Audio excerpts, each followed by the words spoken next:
Je sais que pour beaucoup d'entre nous, l'idée de vieillir près de nos enfants est un rêve qui nous met du baume au cœur. Après tout, qui ne souhaite pas être entouré de ceux qu'il aime, surtout à un moment de la vie où le soutien et la présence de la famille semblent être tout ce dont nous avons besoin? Pendant des années, nous avons peut-être même pensé qu'à l'heure de la retraite ou lorsque nos forces commenceraient à décliner, vivre près de nos enfants serait une solution naturelle et heureuse. Imaginer des visites constantes, des rires partagés et un soutien immédiat en cas de besoin semblait être la solution idéale pour vieillir en toute sérénité. Mais cette décision, souvent empreinte d'amour et de bonnes intentions, garantit-elle vraiment le bonheur tant espéré? Ce à quoi peu d'entre nous réfléchissent, c'est que la réalité est souvent bien différente de nos attentes. Ce qui semble être une solution facile et confortable peut en fait nous réserver des surprises que nous n'aurions jamais imaginées. C'est alors que surgissent des sentiments que nous n'avions peut-être pas anticipés, comme le poids de la dépendance émotionnelle ou physique à l'égard de quelqu'un, ou même l'inconfort de réaliser que nos enfants, malgré tout l'amour qu'ils ressentent pour nous, ont aussi leur propre vie, avec des engagements, des défis et des priorités. Ainsi, ce qui devrait être un moment de proximité peut devenir une source de frustration. C'est une idée qui peut être difficile à accepter, mais qui est nécessaire car en fin de compte, la décision de vivre près de ses enfants n'est peut-être pas aussi simple qu'il n'y paraît. Je ne dis pas que l'amour entre parents et enfants s'affaiblit avec l'âge ou que la cohabitation est impossible. Au contraire, l'amour se renforce avec le temps, mais il mûrit aussi, et avec lui de nouvelles façons d'aborder la vie. Ce dont nous avons besoin, c'est de clarté, de réfléchir calmement et de voir au-delà du désir immédiat de proximité.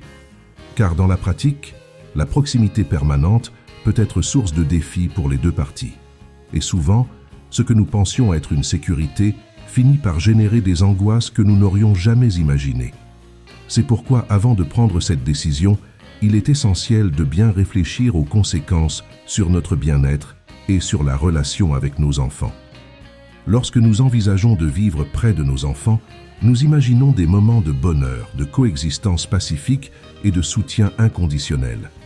Pourtant, la réalité n'est souvent pas à la hauteur des attentes que nous avons créées. Ce n'est la faute de personne, c'est le cours naturel de la vie. Nos enfants sont occupés par leur propre famille, leur carrière et les défis de la vie quotidienne. Et même s'ils nous aiment, ils ne peuvent souvent pas nous donner toute l'attention que nous pensions qu'ils auraient. C'est l'un des premiers chocs auxquels nous sommes confrontés lorsque nous emménageons avec eux. L'image des après-midi passés ensemble, des petits-enfants qui courent dans la maison et d'une vie constamment partagée peut se transformer en visite brève et en conversation rapide entre deux rendez-vous. Un autre point important est qu'en vieillissant, nous subissons des changements qui affectent notre humeur et notre façon d'aborder la vie. De petites différences d'opinion ou de routine qui passaient inaperçues auparavant peuvent devenir une cause de stress et d'inconfort.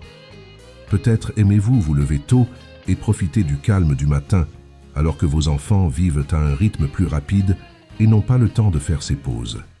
Ces petites différences, lorsqu'elles s'accumulent, peuvent conduire à un sentiment d'inadéquation, à l'impression de ne plus appartenir au rythme de ce foyer. Ainsi, ce qui semblait être le bon choix peut devenir une source de frustration. C'est pourquoi il est essentiel de comprendre que la proximité physique n'apporte pas toujours la connexion émotionnelle que nous recherchons. Une présence constante conduit souvent à des situations inattendues et stressantes, tant pour les parents que pour les enfants. Vivre à proximité peut être merveilleux, mais il est important d'ajuster ses attentes, de se rendre compte que la vie suit son cours normal et que la cohabitation ne se déroule pas toujours comme nous l'avions prévu. C'est à ce moment-là qu'il faut réfléchir. Vivre près de nos enfants nous apportera-t-il vraiment le bonheur que nous désirons? Ou bien cette proximité risque-t-elle de créer des situations d'aliénation émotionnelle? Avec l'âge, il est naturel de commencer à compter davantage sur les autres, que ce soit pour une aide dans les tâches quotidiennes ou pour un soutien émotionnel. Souvent, vivre près de ses enfants peut sembler la solution idéale pour s'assurer que cette aide est toujours à portée de main. Cependant, la frontière entre recevoir de l'aide et se sentir dépendant est ténue, et il peut être difficile de s'en rendre compte jusqu'à ce qu'il soit trop tard. Ce qui était initialement perçu comme un geste d'amour peut se transformer en un sentiment inconfortable de perte d'autonomie. lorsque nous sommes trop proches de nos enfants, nous risquons de tomber dans le piège de toujours nous tourner vers eux pour n'importe quelle difficulté, même celle que nous pourrions résoudre seuls. C'est ainsi que, petit à petit, nous renonçons à notre indépendance sans même nous en rendre compte. La dépendance, tant émotionnelle que physique, peut entraîner un sentiment de fragilité, de ne plus pouvoir mener sa vie comme avant. Cela peut être particulièrement douloureux pour ceux qui ont toujours été très actifs et indépendants. Sans le vouloir, nous devenons plus passifs, attendant de nos enfants qu'ils nous intègrent dans leurs activités, et parfois cette intégration ne se fait pas comme nous l'avions imaginé. Cela peut engendrer du ressentiment, tant de notre part que de la leur, qui peut commencer à ressentir la pression d'être toujours disponible. Ce qui devait être une coexistence harmonieuse se transforme en un échange d'attentes non satisfaites, où les deux parties sont frustrées. En outre, la proximité peut créer une situation dans laquelle les enfants estiment qu'ils ont la responsabilité de prendre des décisions à la place de leurs parents. Cela peut être considéré comme une aide pratique, mais peut aussi être interprété comme une forme de perte de contrôle sur sa propre vie. La vérité est que, même à un âge avancé, nous voulons conserver le pouvoir de choisir, nous voulons décider de notre vie quotidienne et de nos habitudes.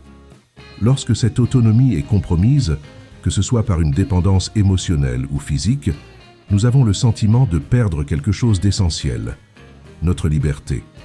C'est pourquoi il est essentiel de se demander si l'on est prêt pour cette nouvelle dynamique, ou si un peu plus de distance ne nous permettra pas de préserver ce qui est le plus important pour notre qualité de vie. Peu d'entre nous pensent à l'impact que cette présence constante peut avoir sur nos enfants lorsqu'ils décident de vivre près d'eux. Au début, cela peut sembler un choix naturel.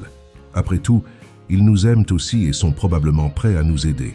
Mais avec le temps, la cohabitation quotidienne peut devenir un fardeau invisible, dont ils ne se rendent souvent même pas compte. Leur routine, qui est déjà pleine d'engagement, doit maintenant s'adapter à notre présence, ce qui peut finir par créer un sentiment d'obligation silencieuse.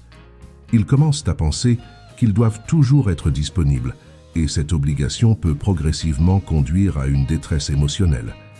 Cela ne signifie pas que nos enfants nous aiment moins. Au contraire, l'amour est toujours là, fort, mais la dynamique familiale change. Ils peuvent commencer à se sentir obligés de s'occuper de nous à tout moment, même si nous ne le voulons pas. Et pour nous, qui ne voulons pas être un fardeau, cette prise de conscience que nous modifions leur vie peut être douloureuse. C'est un sentiment qui grandit lentement sans que l'on s'en rende compte, jusqu'à ce que tout à coup, la cohabitation cesse d'être légère et naturelle et qu'elle soit entourée de petites tensions qui, si elles ne sont pas prises en compte, peuvent nuire à la relation. Parfois, même sans le vouloir, nous nous mettons dans une position où nous avons l'impression d'être une nuisance, ce qui peut nous éloigner sur le plan émotionnel. D'un autre côté, nos enfants peuvent commencer à ressentir une culpabilité silencieuse, en ayant l'impression de ne jamais en faire assez. Ils ont leur propre vie, leur propre famille, leurs propres défis, mais ils ont maintenant l'impression de devoir garder un œil sur nous en permanence. Cela crée un cycle de frustration, où nous et eux finissons par sentir que nous ne répondons pas aux attentes de l'autre. Cette coexistence, qui devrait être source de soutien et d'affection, peut devenir une source de stress. C'est pourquoi il est important de se demander si notre présence rapprochée contribue réellement au bien-être de chacun, ou si, au contraire, nous créons un environnement où l'amour se confond avec l'obligation. Parfois, la meilleure façon de préserver l'affection est de maintenir une certaine distance saine, où chacun peut vivre sa vie de manière indépendante, mais sans oublier d'être là quand c'est vraiment nécessaire. Un autre point que nous ne prenons pas toujours en compte lorsque nous décidons de vivre près de nos enfants est la différence entre les générations. Nous avons été élevés à une autre époque, avec des valeurs, des habitudes et des priorités différentes de celles de nos enfants aujourd'hui. Ce qui peut nous sembler être la bonne façon de vivre peut être perçu différemment par nos enfants. Et avec le temps, ces petites différences peuvent commencer à apparaître plus fréquemment. Lorsque nous vivons à proximité les uns des autres, ces différences de vision du monde, qui n'étaient auparavant remarquées que lors de conversations sporadiques, deviennent partie intégrante de la vie quotidienne, ce qui peut entraîner des conflits auxquels nous ne nous attendions pas. Pour nous, l'important est peut-être de maintenir une routine calme, avec des horaires bien définis, alors que nos enfants vivent à un rythme beaucoup plus rapide, confrontés au travail, à la technologie et aux défis du monde moderne. Le fait qu'ils soient toujours connectés à des appareils électroniques peut nous déranger, alors que nous préférons une conversation calme, les yeux dans les yeux, sans tant de distraction. Ces différences, aussi minimes soient-elles, peuvent créer un malaise constant qui nuit à la socialisation. Ce qui devait être une proximité réconfortante peut se transformer en un environnement où chacun a l'impression que l'autre ne comprend pas ou ne respecte pas son mode de vie. De plus, les conflits générationnels ne se limitent pas à des différences de routine, mais aussi de valeurs et de priorités. Vous pouvez avoir l'impression que certaines traditions ou coutumes qui ont toujours été importantes pour vous n'ont plus la même signification pour vos enfants. Cela peut provoquer un sentiment de détachement, comme si, malgré votre proximité physique, vous vous trouviez dans des mondes différents. Ces sentiments peuvent être encore plus intenses en cas de cohabitation permanente, car vous n'avez ni le temps ni l'espace pour réfléchir à ces différences. C'est pourquoi il est important de garder à l'esprit que la proximité peut parfois accentuer ces différences et finir par créer une atmosphère de friction plutôt que d'harmonie. Il faut de la sagesse pour faire face à ces situations et, dans certains cas, reconnaître que la meilleure façon de préserver la relation est peut-être de maintenir une certaine distance, où le respect des différences est plus facile à mettre en pratique. L'un des plus beaux cadeaux que nous puissions nous faire en vieillissant est de préserver notre indépendance. Tout au long de la vie, nous construisons notre chemin, prenons des décisions, relevons des défis et apprenons à prendre soin de nous-mêmes. Cela fait partie de notre identité. Lorsque nous décidons de vivre près de nos enfants, souvent sans nous en rendre compte, nous commençons à renoncer à une partie de cette autonomie. Nous pensons peut-être que nous recherchons simplement la sécurité ou le soutien, mais peu à peu, notre liberté d'aller et venir, de décider ce que nous voulons faire de notre temps et de notre vie, est réduite. C'est pourquoi il est essentiel de réfléchir à l'importance de conserver un espace qui nous est propre, où nous pouvons continuer à exercer cette autonomie qui nous définit tant. Avoir son propre espace va au-delà d'un lieu de vie physique. Il s'agit de préserver notre capacité à faire des choix, à organiser notre routine en fonction de ce qui nous convient, sans nous sentir obligés de suivre le rythme ou les attentes des autres. Peut-être avez-vous envie de passer l'après-midi à lire un bon livre, ou peut-être préférez-vous faire une promenade tranquille, sans avoir à vous adapter aux besoins ou aux engagements de vos enfants. Le maintien de cette indépendance est essentiel pour notre estime de soi et pour le sentiment que, malgré notre âge, nous avons encore le contrôle de notre vie. La proximité avec les enfants peut être bénéfique, mais si elle n'est pas équilibrée, on risque de perdre ce sentiment de liberté si important. En outre, le fait d'avoir son propre espace nous permet également de conserver notre identité.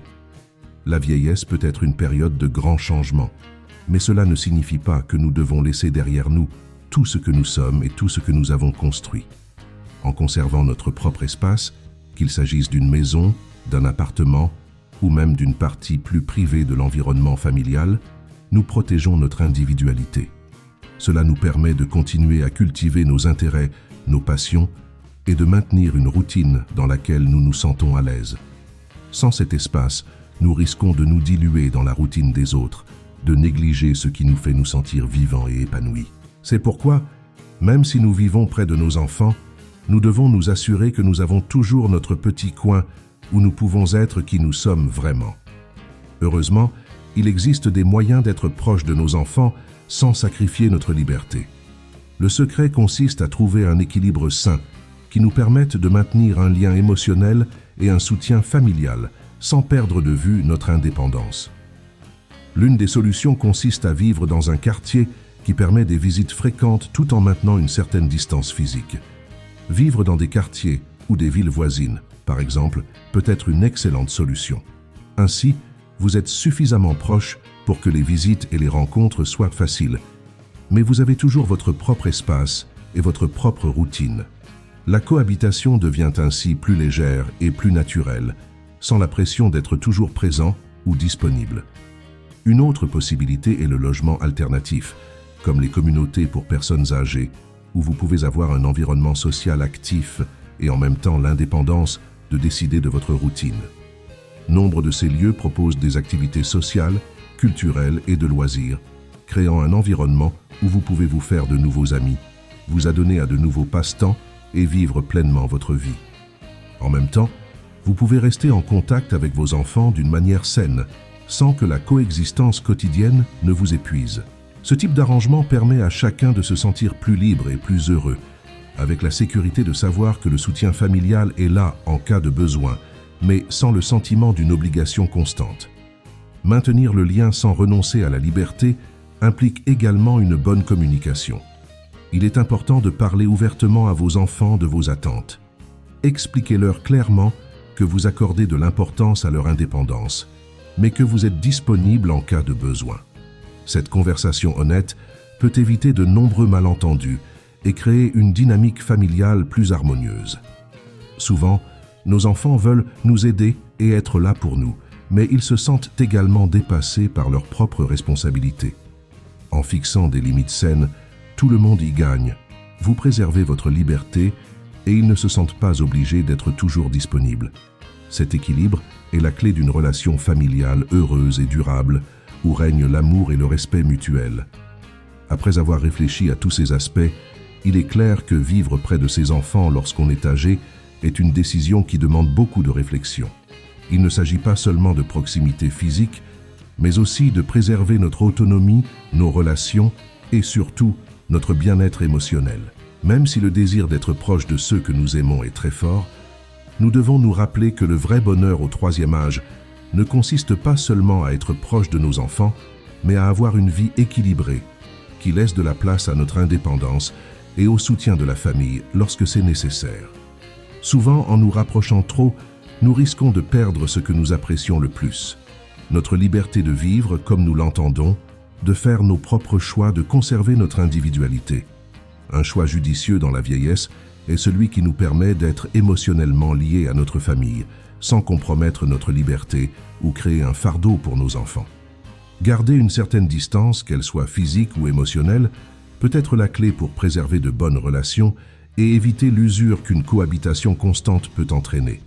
Nous devons nous rendre compte que la vie suit son cours naturel et que nos enfants ont eux aussi leurs responsabilités, leurs engagements et leurs défis.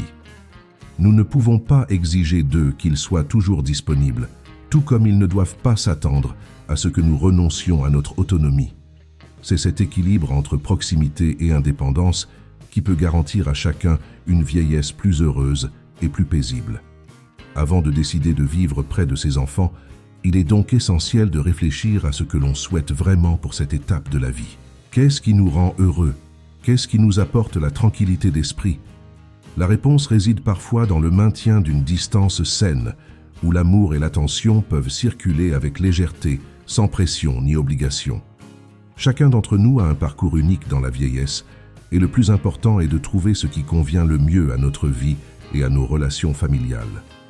Si nous prenons cette décision avec sagesse et sérénité, nous pouvons garantir une vie bien remplie, où le bonheur ne réside pas seulement dans la présence de nos enfants, mais aussi dans notre propre capacité à vivre librement et consciemment.